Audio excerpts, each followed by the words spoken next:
Hello. Today I'd like to talk about food for pollinators. Food is one of the components of habitat, the habitat that we're trying to provide for pollinators. Other components of habitat, you can think of habitat as sort of this package of features that's necessary for an organism to thrive in a given area. So food obviously is one. Another one would be nesting sites, places to nest. And so when you think about pollinators, and by pollinators, we're mostly talking about bees. Bees are the most efficient pollinators of wild and commercial agricultural crops in the world, but we're also including some other things like some of the early flies and of course moths and butterflies. And in fact, there was a recent study that showed that moths are much more important as pollinators than previously thought. They operate at night, so maybe a little bit harder to study, but when researchers looked at them, they were covered with pollen of all sorts of different agricultural plants, so much more significant. But primarily we're looking at bees, and primarily looking at native bees, the bumblebees, the miner bees, the solitary bees that tend to be all around us in our landscapes that we really don't even notice because they've just always been there. So we're trying to enhance the habitat for pollinators and especially bees. And so nesting sites, and if you think of nesting sites, think of the bumblebees that are in your yard in the middle of the summer. They have a nest somewhere on your property, somewhere nearby, maybe underneath a garden shed, maybe in an old mouse hole in the ground, something like that, or under a wood pile, something like that. So nesting sites are an important component of habitat. Places to hide from predators, access to water, overwintering areas. A lot of the bees are just overwintering in our gardens underneath leaf litter and things like that, especially on the north side of your house where it's cold in the wintertime. There's a pile of leaves that has accumulated. That's why the bumblebees want to go. They want to stay cold and cozy under the leaves for as long as possible into the spring, when food first becomes available. So we'll talk about food today, and rather than talk about individual plants which are good for pollinators, there's tons of lists on the internet for that. I will give the resources of the lists that I feel are especially important, lists from the Xerces Society, which is the major organization that that conserves pollinators, and other organizations like the Pollinator Partnership. They have some really good lists, and I'll include some links to that down below. But what I'd like to do is to talk about food, some aspects of providing food for pollinators that I think are important to consider. And when we talk about food for pollinators, we're really talking about nectar and pollen. Nectar is the sugar water with some minerals in it, and that sugar water is the source of energy, as you can imagine. If you've ever had a 2-year-old and you've given them a sugary drink, that's the thing that keeps them going.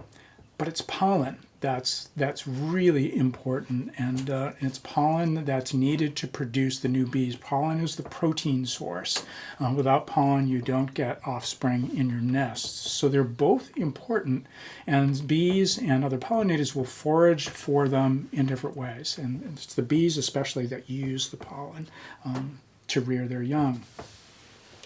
So some of the things that are important in providing food so that they have access to this is gardens should provide blooming plants from the spring through the fall. And really, when you think of the way our summers go, the time of most abundance in our gardens, along the roadsides and old fields, is the late summer into the fall. When you get goldenrods and asters in the fields, you've got all these plants in the ditches, and our gardens are at full bloom with all the perennials and all the annuals. So that's not the limiting time of the year for the most part. The most limiting time of the year I'm finding in gardens is in the spring, and especially in the early spring. In fact, you can split spring up into kind of 2 phases.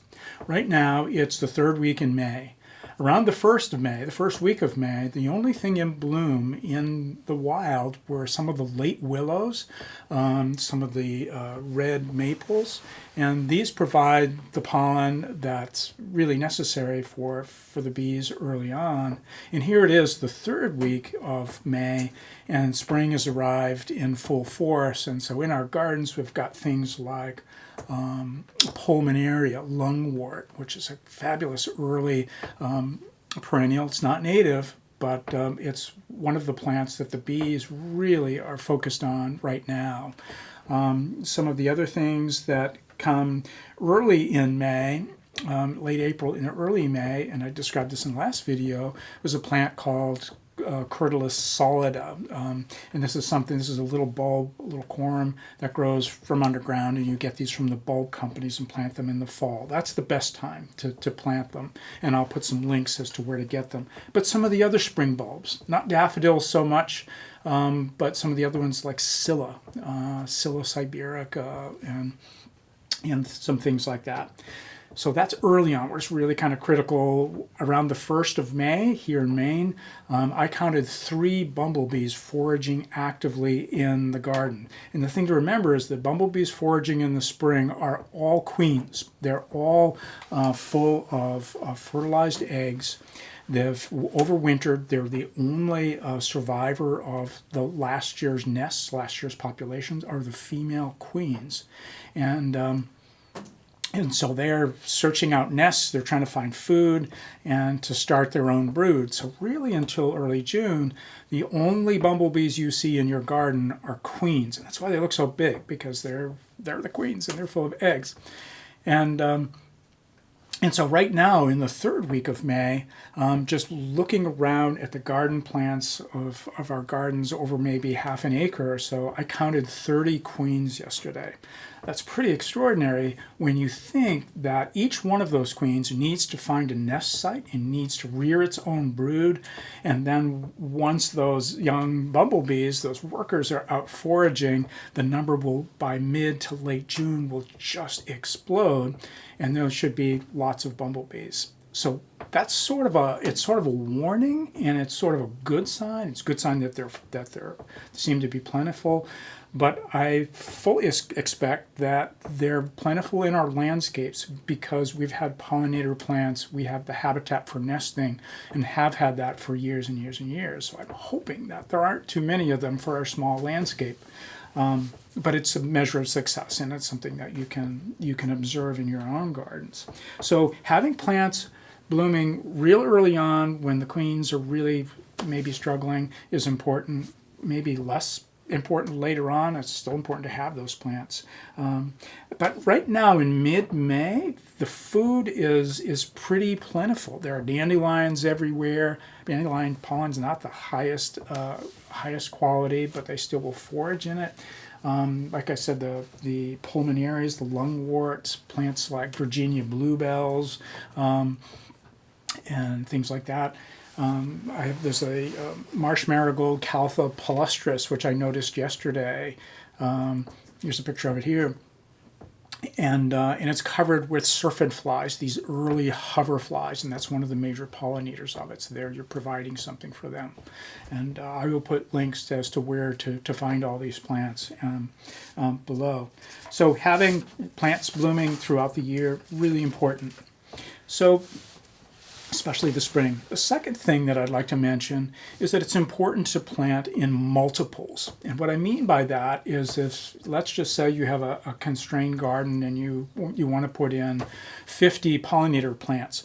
Rather than choosing 50 kinds of plants or even 25 kinds of plants, 2 of each, it might be better that you plant groupings of 5 of each, and in some cases maybe 10 of a plant. And the reason for that is that bumblebees especially, and other bees too, is that when they forage, they have a sort of a mental image, if you will, of what they're looking for. They can smell the plants, taste them, but they're looking visually to move quickly to get to the next known food source. If all of your plants are different, they're going to have to explore. Is this a good plant? Is this a good plant? No. Is this a good plant? No. Move on to the next one, to the next one. But if there's one plant, if I have lots of Pollinaria in my yard, I do have lots of Pollinaria, what I notice is that that the bumblebees, if I can watch them over a period of 10 or 15 minutes, they're not going any further than the Pollinaria, even though there are other plants there. It's just feeding efficiency. They know right now the nectar, especially in Pollinaria, is good. I'm going to stay there for a while. So having some clusters of things, multiples of one kind of plant.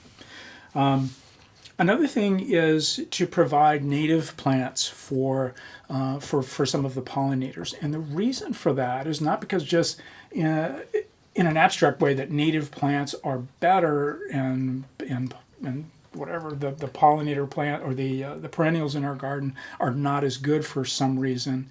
The reason is that lots of pollinators are pollen specialists. And what I mean by that is that a lot of the bees, especially the minor bees, you'll notice little tiny holes in your driveway or in sandy patches alongside the road, alongside your garden. This little perfect little hole. It's probably a minor bee that's made a little nest. So it's a female that will burrow down in the ground, lay a couple of eggs, and they're solitary bees, so it's not a colony, so you don't have to worry about them like you'd have to worry about yellow jacket nests in the ground or something like that. But they're they're there, and they've probably always been there. You probably really even haven't noticed them. But a lot of those bees are pollen specialists, meaning that they will preferentially go to certain plants that they've evolved with. So those are the native plants, and they will preferentially feed on that pollen. So providing those kinds of native plants for the pollen specialists is really important, and I'll give a list as to what some of those are. There are 3 that you can't go wrong with. One of them for the early spring is to plant willows. Think of pussy willows, and if you can get them. Pussy willows are dioecious. They're either male or females, so you want to shop around for them, find a male that provides the pollen, and put them in your landscape. They're easy to manage in your landscape, and you provide a really early pollen source for some of the specialist bees that come out early especially, and the bumblebees will hit them pretty hard too. And then later in the season, there's 2 plants you can't go wrong with: any aster, any of the native asters, and any of the native goldenrods. One of the caveats with native goldenrods is that they tend to be aggressive in the landscape. You probably wouldn't put them in your garden. They tend to spread a little too quickly. So this is something where if you've got a patch out towards the woods, out on the edge of a field, the outer parts of the garden where you don't mind them spreading a little bit, that's perfectly fine. And by the way, goldenrods do not trigger hay fever. That's sort of an old myth. They don't, because the pollen itself is transported by the insects. So the pollen is stuck to the insect bodies as they travel around with it, go back to their nests. It's not blowing in the air at all. So that doesn't. So they do not cause or exacerbate hay fever in any way. So pollen specialists, important. And then the 4th thing is to provide a diversity of flower types. And so if you think of all the kinds of plants in your garden and how different the flowers are, they've evolved to provide nectar. Flowers in bees, especially the pollinators, have evolved very, very closely. In fact, if all the showy plants that are in your yard would not exist without pollinators. The plants have evolved to have showy flowers simply to attract pollinators to come and pollinate them, to move pollen from one plant to the other. That's why they exist. And so providing a diversity of flower types means you're going to get a diversity of pollinators. So tubular flowers like penstemon, one of my favorites is Penstemon digitalis, that some of the small bees can actually climb inside of. Some of the others like Achelea, the yarrows that grow along the roadsides, and there's a lot of ornamental yarrows that we can put in our gardens. Think of those. They're flat top clusters of really tiny flowers. So bees especially tend to be long-tongued bees or short-tongued bees. They either have a long sort of drinking straw, if you will, that they can unfurl and drink from very deep flowers. Many of them don't have that. They have short tongues, that their tongue is actually reaching in to really short spaces. They can't get the nectar, especially out of those really long tubular flowers. So providing a diversity of flower types is important. And I would say for pollinators anyway, to avoid the plants like double peonies and a lot of the double annuals that you see, because what's happened is that those reproductive parts where the pollen is in the flower has been bred over time to be replaced by extra petals or petaloids that really hide, or really the plant breeders have bred out the ability of a lot of those plants to even produce pollen at all, and so they're not useful for pollinators. So that's really an important thing. Another diversity to provide, and this is specifically looking at butterflies, is that butterflies like to forage on plants of different heights. And what we've noticed over the years is that the monarchs that come through in the late summer and in the fall will preferentially choose flowers that are tall. They're not going to be on the ground, a foot off the ground. They will if the plant is really high quality, but if there's one of equal quality that's higher, they'll go to that one. So in the summer, we grow plants like Tithonia, Mexican sunflower, which is an annual, and we grow plants like Verbena bonariensis, Brazilian verbena. They look fabulous together, and so the monarchs will really flock to those two. And you'll find the same with some of the other butterflies as well. The American painted ladies will be right in there with the monarchs. So those are some basic things about looking at food as a component of habitat, some things to remember. So look at the links that I have down below, which will include some of the recommended plant lists, and there's lots of them. You open up the plant list and there may be 200 plants, so you'll have to go through. It'll give you a lot to work with to see what your local garden centers have. Remember to ask your garden centers if they've used neonicotinoids, or that you want to ensure that neonicotinoids, the pesticide, has not been used on any of the plants that you purchased. That's really important. You don't want to poison them. So take a look at that. And I'll also include some other links, some information about who are those solitary bees and what who are the pollen specialists, rather. Who are those pollen specialists, and what are the plants that they feed on, in case you want to include some more of them. So that's it for now, and we'll be back, and we'll be in the garden soon, because it's getting to be that time with lots of pictures and some demonstrations, and we'll talk about other components of habitat.